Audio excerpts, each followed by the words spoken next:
birou. Oh, oh, dar știi ce mult îmi pare rău. Oh, oh, alo, stau până zor cu secretara la birou. Oh, oh, dar mâine-ți voi aduce sigur un cadou. Alo, alo, oh, oh.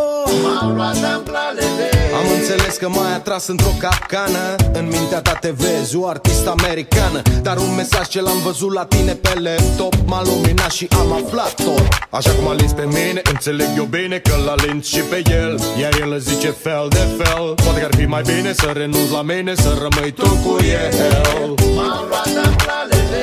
Îmi spui mereu că nu ai timp să ne vedem, că ești tot mai ocupat atunci când eu te chem. Dar te-am văzut în mod, mâncai profit de rol și mâna altuia la tine pe picior. Mă vei suna, iubita mea, când ai să vrei ceva din toată